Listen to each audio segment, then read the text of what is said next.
law. Ibig sabihin batas. So kaya ginawa ang batas sa isang democratic country na kung nasaan tayo ngayon is para maging pantay-pantay ang lahat ng tao. Sa classroom may batas. Bawal lumabas o bawal lumabas. Pero pag sinabing pag nag-comply ka na bawal lumabas, pero may ginawa ka sa pinagbabawal nila, inayos mo yung law ng classroom nyo at sinabmit mo ulit, ay pwede nang pala ikaw lumabas. Distinguished colleagues, hindi po nag-comply sa batas ang ABS-CBN, kaya hindi po sila pwedeng lumabas at magpalabas. Those opposing the franchise application of ABS-CBN will show with clear and convincing evidence that ABS-CBN did not comply with the terms and conditions of its franchise, as well as our laws and the Constitution. In fact, they will show in the succeeding hearings of the Committee on Legislative Franchises that ABS-CBN deliberately and with impunity violated the conditions of its legislative franchise and more so our laws and the Constitution. Matagal na po kasi ang mga aligasyong ito. Hindi mamatay-matay, lumulutang sa internet, nasa labi ng mga Pilipino. Hindi seryosong binigyan ng pansin. Bakit po? Tikom ang bibig ng may kakayahang magsiwalat nito dahil takot sa maimpluwensyang network na kayang sirain ng tao, kandidato man o hindi. Salamat at ganap na ninindigan si Speaker Alan Peter Cayetano at hindi inalintana ang mga tuligsa sa kanya at pinayagan niya na magkaroon ng patas, bukas at malawak ang pagdinig sa mga aligasyong ito katulad ng nagaganap sa araw na ito. Ang banggit nga po sa John 8:32 ay ganito, "And you will know the truth, and the truth will set you free." That's right! Violation of the Constitution. Number 1, franchise is longer than 50 years. What? Hindi na po dapat payagan itong pagre-renew ng prangkisa ng ABS-CBN. Dapat na pong isara ang pinto para sa kanila. Bakit po? Because the ABS-CBN has been using the airwaves for more than 50 years. 53 years today to be exact. Our Constitution says that Congress can grant a franchise of up to 50 years only. Taong 1957, nang makuha ni Don Eugenio Lopez Sr., may-ari ng Chronicle Broadcasting Network o CBN, ang Alto Broadcasting System o ABS. Simula po noong 1967 ay naging ABS-CBN na po ang tawag dito dahil sa merger ng ABS at CBN. Kung susumahin po natin ang prangkisa nito simula noong 1967, ay 53 taon na po itong gumagamit ng airwaves magpahanggang ngayon. 63 years naman po kung susumahin natin mula po ng pagkakakuha ng CBN sa ABS noong 1957. The Committee on Legislative Franchises should not allow itself to be used by ABS-CBN to again circumvent the Constitution and violate the categorical 50-year limitation imposed on franchises. Hindi na po dapat buhayin muli ng Kongreso ang prangkisa ng ABS-CBN sapagkat ayon po sa ating saligang batas, ang buhay ng prangkisa ay hindi dapat lumampas ng 50 taon. EDSA Revolution. Siguro po may mga ngatwiran at sasabihin ng ganito. Isinara naman ng Marcelo ang ABS-CBN. Di po ba? Dapat huwag bilangin ang panahon na yon. Tanggapin po natin sandali na isinara nga ang ABS-CBN simula Setyembre 23, 1972, pagkatapos na ideklara ang martial law. Pero hindi po ba nagbukas din ito agad matapos na ito ay mabawing muli ng pamilya Lopez noong EDSA Revolution? Hindi ba't kulang-kulang 13 taon din po ang namagitan na panahon? So let's assume that we subtract 13 years from the 63 years that ABS-CBN has been in operation starting 1957 when CBN acquired ABS. Hindi ba't 50 taon din po ang magiging resulta? Ibig pong sabihin, tapos na at paso na pa rin ang prangkisa ng ABS-CBN with or without martial law. Hindi ba't sobra-sobra pa rin ito at lalabag pa rin sa ating saligang batas? Naging palasak nga noong panahon ng martial law ang kantsaw na tama na, sobra na. Subalit ang mahalagang tanong po ng taong bayan na hindi pa nasasagot magpahanggang ngayon ay kung paano biglang nabawi ng mga Lopez ang ABS-CBN mula sa pag-aari ng gobyerno pagkatapos maitalaga ang Cory administration. Sinulatan po noon ni dating Senador Lorenzo Tanyada ang Presidential Commission on Good Government na isoli na sa mga Lopez ang ABS-CBN kahit may arbitration pang nagaganap sa pagitan ng pamahalaan at ABS-CBN.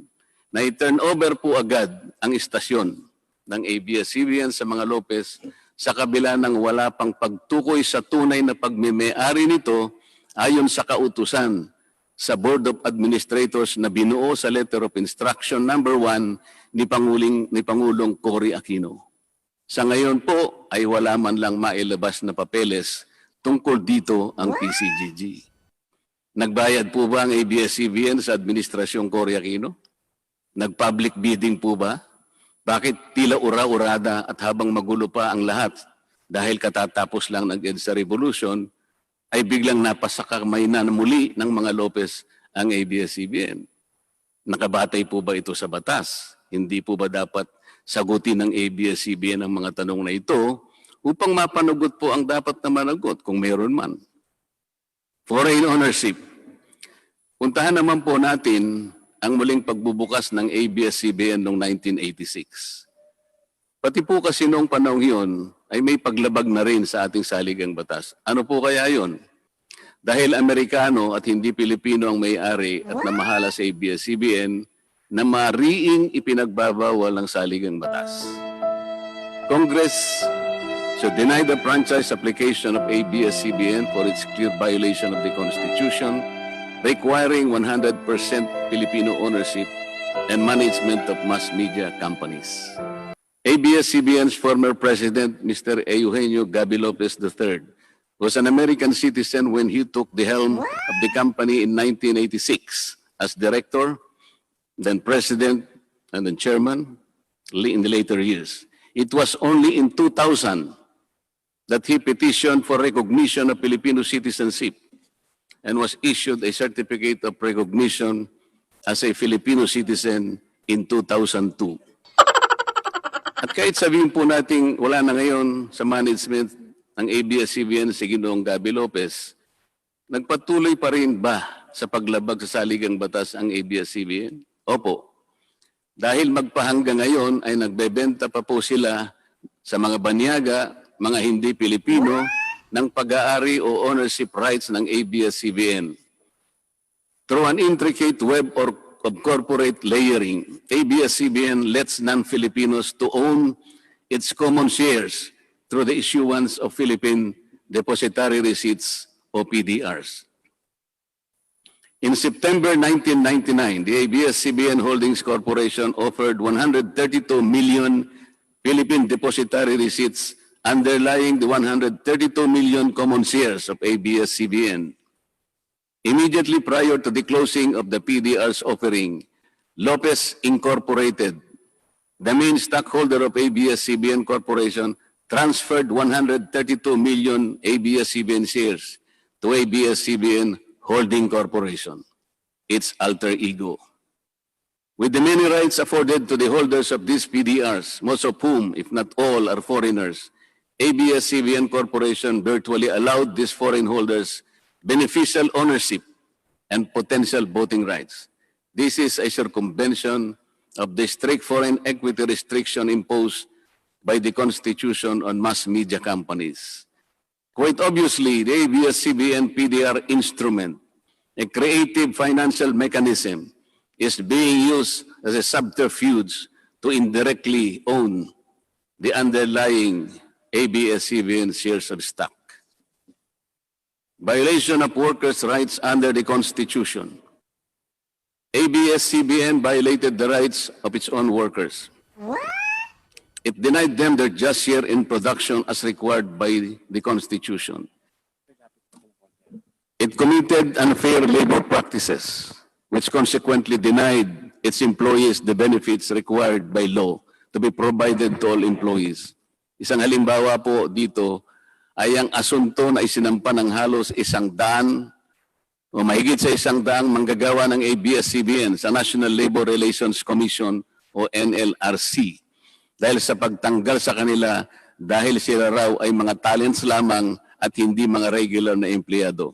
Nanalo po ang mga manggagawa sa NLRC at maging sa Court of Appeals. Bakit hindi na lang nila sinunod ang hatol at umapila pa ang ABS-CBN sa Korte Suprema? Ito ba yung sinasabi po kanina sa opening salvo na ang pagmamahal sa kanilang kapamilya ay ganun na lamang? Mali naman po yata na sabihin ng ABS-CBN na lampas sa 11,000 ang mga empleyado nito dahil kung ito po ay masusi nating iimbestigahan, may 2,661 na po at isa lamang. 2,661 ang mga regular na empleyado nito.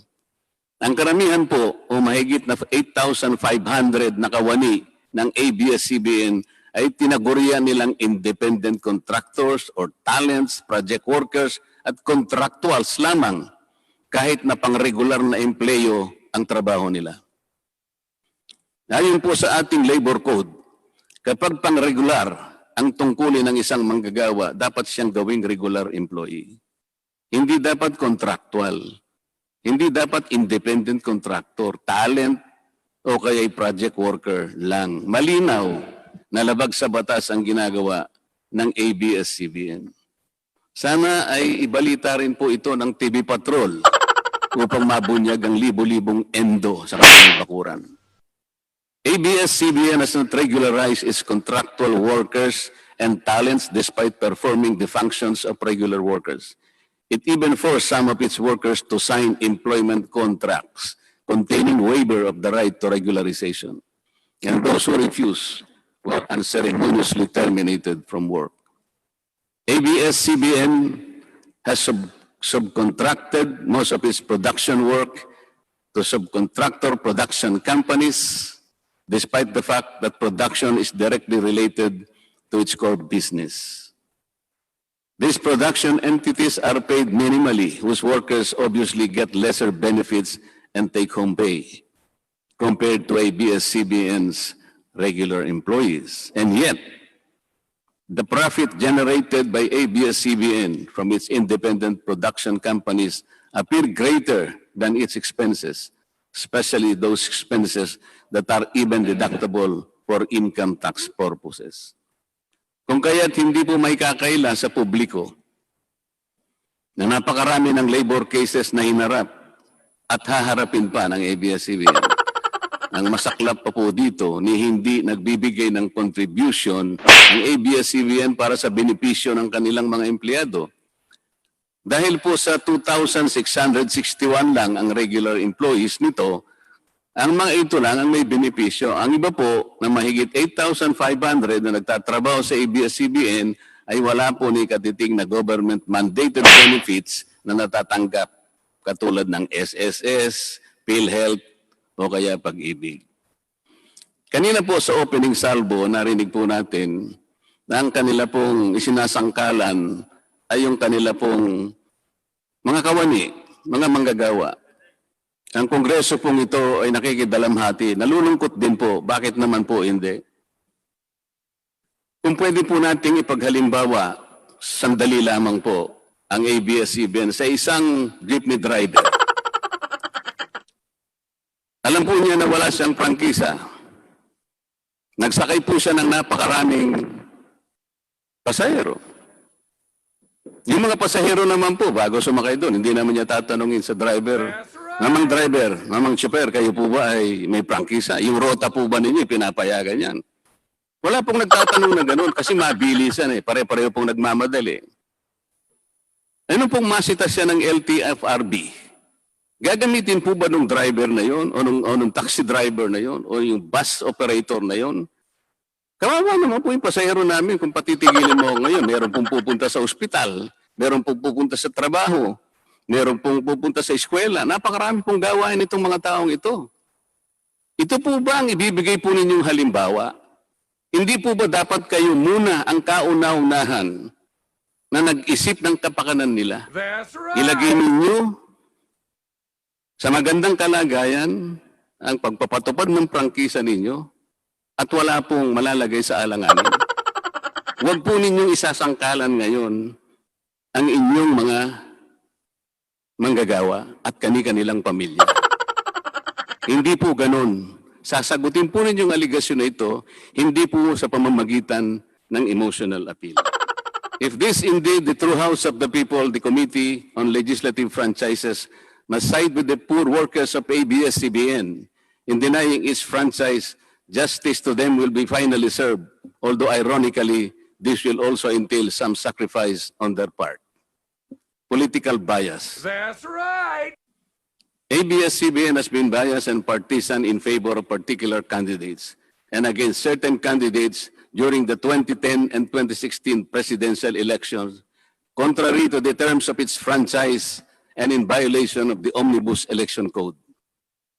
Hindi naman po lingid sa kalaman ng marami, kung hindi man lahat, kung paano naging pro-Noynoy Aquino ang ABS-CBN noong 2010 at pro-Grace po at Lenny Robredo naman noong 2016.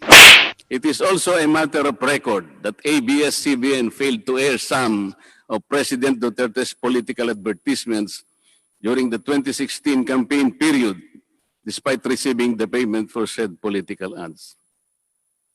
Ang masakit po dito, kung hindi pa sila pinigilan ng korte sa pamamagitan ng isang TRO, ay nakahanda na palang ipalabas ng ABS-CBN sa bisperas mismo ng pagtatapos ng campaign period ng 2016 presidential elections.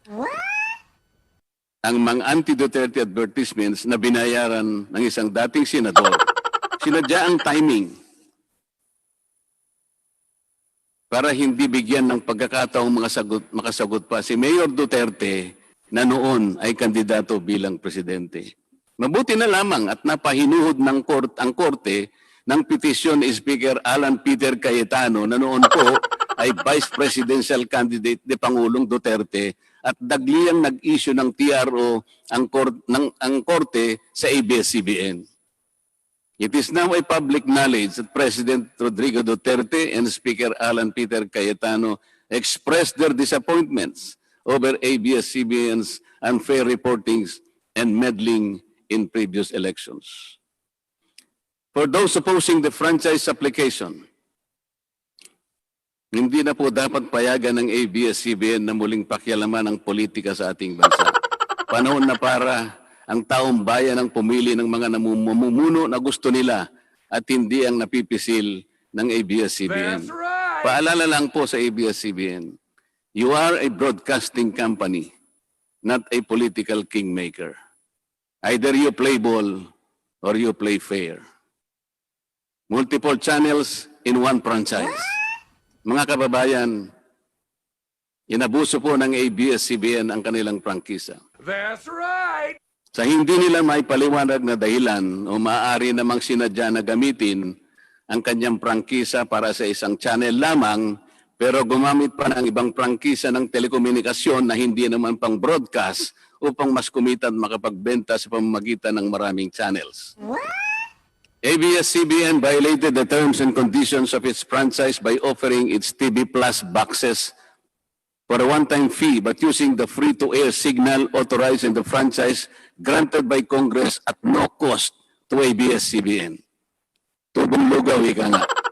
But this practice of ABS-CBN without permission from Congress or the National Telecommunication Commission is killing the cable industry, which depends on monthly-based subscription of its clientele.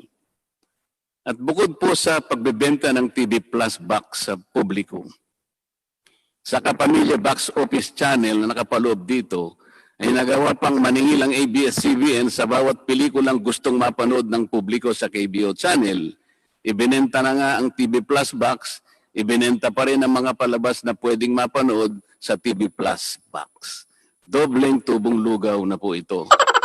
Hindi po saklaw ang mga ito sa prangkisa na ipinagkaloob ng Kongreso sa ABS-CBN. ABS-CBN, contrary to the terms and conditions of its franchise, operated this pay-per-view channel, otherwise known as the Kapamilya Tax Office or KBO, without a valid permit from the NTC. And despite NTC's order to refrain from operating a PPB until the issuance of an appropriate guideline for the same, ABS-CBN continued its operation until the expiration of its franchise on May 4, 2020. Tax evasion. ABS-CBN also violated the terms and conditions of its franchise by engaging in tax avoidance schemes, which deprived the government of the much-needed revenue. It used its wholly owned subsidiary, Big Dipper Digital Content and Design, Inc., a PESA-registered company, as tax shield. Its main customer is ABS-CBN Hungary. And because of this unconscionable tax avoidance scheme, ABS-CBN alleged effective tax rate in 2018 was at negative 5%. This means that ABS-CBN managed to avoid paying taxes in 2018. Bakit po ang GMA7 na hindi naman kasing laki o kasing yaman ng ABS-CBN ay nakapagbayad ng buwis sa pamahalaan ng 1.6 billion pesos noong 2018? Samantalang ang malaalamat na ABS-CBN ay walang binayarang buwis. Bakit naman nakalibre ang ABS-CBN noong 2018 sa negative income tax nila na 84 million. Ibig sabihin po nito ay may tax credit pa ang ABS-CBN at ang gobyerno pa ang lumalabas na may utang dito. Wala pong pagkakaiba ito, mga kababayan. Sa isang taong nangutang sa tindahan, binigyan pa ito ng sukli. In 2019, ABS-CBN again did not pay its rightful taxes. It avoided this by entering into compromise agreement with the Bureau of Internal Revenue, with the latter accepting the settlement of 152 million pesos plus from ABS-CBN, equivalent to only 40% of its assessed deficiency in income tax, value-added tax, and documentary stamp tax payments. But this is only one among the 4 other cases lodged by the BIR at the Court of Tax Appeals, all of which were also settled by compromise. Bakit po ganun? Hindi po ba nando sa prangkisa ng ABS-CBN na babayaran nila lahat ang rightful taxes? That's right. Kinakailangan po bang sila ay habla pa ng BIR bago sila mapilitang makapagbayad lamang kahit settlement lamang? Ang linaw po ng kanilang prangkisa na babayaran lahat ang kaukulang buwis. Bakit kailangan pong sila ihabla at idemanda pa ng BIR para lamang sila ay makapagbayad? There are also allegations to date that ABS-CBN's Lingkod Kapamilya Foundation, ALKFI, is being used as ABS-CBN as tax shield, and that ALKFI also failed to file donor's tax return and pay the donor's tax. Ito po ang mas nakalulungkot dito, mga kababayan. Kapag politiko o government official ang nagkawang gawa, epal ang tawag dito ng ABS-CBN. Kahit mula pa sa sariling bulsa ng politiko ang pinanggalingan ito. Pero kapag ito ay galing sa lingkod kapamilya, puro pangalan ng ABS-CBN ang kanilang pinangangalandakan, katulad po ng nakita natin ngayon. Alam naman natin na galing naman sa lahat sa mga donors ang pondo na ginamit nila. That's right. Meron po kayang nanggaling sa yaman ng ABS-CBN. Di baling ang pantulong ng ABS-CBN ay galing sa donasyon ng ibang tao. Di baling ang perang pantulong ay mula sa tax avoidance ng kumpanya. Ang mahalaga ay mapalabas nila sa pamamagitan ng sa mamamayan, katulad po ng nakita natin ngayon na napakabuti at napakabait ng ABS-CBN. Kami po ay naniniwala na unti-unti na pong nabubuksan ang katotohanan sa ating mga mamamayan. Hindi po ba mas maganda at katanggap-tanggap na tumulong sa kapwa ng walang nanlalabag na batas at buong sikap pang nasusunod ang prangkisa? That's right. Dahil po ba kayo ay nakapagdudulot ng saya, ng aliw sa ating mga mamamayan? Dahil po ba kayo ay nakapagbibigay ng inspirasyon, ng pag-asa, ng katatagan ng loob na kagaya po sa opening salvo kanina ng representative ng ABS-CBN? Hindi na po ba natin susundin o tutuparin, isasaalang-alang ang ating mga batas, ang ating saligang batas, o kaya ang prangkisa ninyo? Makakapagpasaya naman po tayo. Makakapag-inspire po tayo na hindi po tayo lumalabag sa batas. That's right. The House of Representatives should endeavor not to grant the franchise application of ABS-CBN because it has deliberately floated the Constitution and other related laws. Even the terms and conditions of its previous franchise to suit its own business and political interest, but to the prejudice of the greater good. The grant of a legislative franchise is merely a privilege and not a matter of right. Congress has the exclusive constitutional authority to award, alter, or revoke this privilege when the common good so requires, as in this particular case of ABS-CBN. We believe that it is but right for the House of Representatives to deny this time the franchise of ABS-CBN for flagrantly violating the Constitution and related laws, even its own franchise, making it unworthy of the grant of this special privilege by the state. Kung sino lang ang pinakamatinding magiging kalaban ni Cardo? Sino? Nako, kabahan ka kay si Cardo. Ang pinakakalaban ni Cardo. Sino? Feeling ko si Kiboloy. Yung nagpahinto ng lindol. Si Kiboloy lang ang magpapahinto ng probinsyano. Abangan nyo yan. Oh. So inahamon kita Kiboloy, pahinto mo nga ang probinsyano. Napahinto mo pala ang lindol eh. Apakayabang nyo pala eh. Sabi niya daw, stop. Sige nga, punta kang gitna ng EDSA, stop mo yung traffic doon. Stop.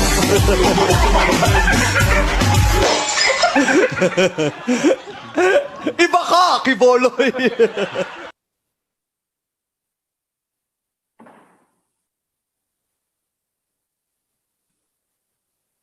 Kailan mo ba gustong mapa-stop ang probinsyano? Ikaw, magpili ka. Kailan mo gustong i-stop? 1 buwan, 2 buwan, 3 buwan, 4 na buwan? Ikaw. Baka sa 4 na buwan, hindi lang yung probinsyano may stop. Baka pati yung network mo, stop na yan. ABS-CBN posed the challenge. Obviously, the challenge was accepted. There is no reason to complain. Maraming salamat.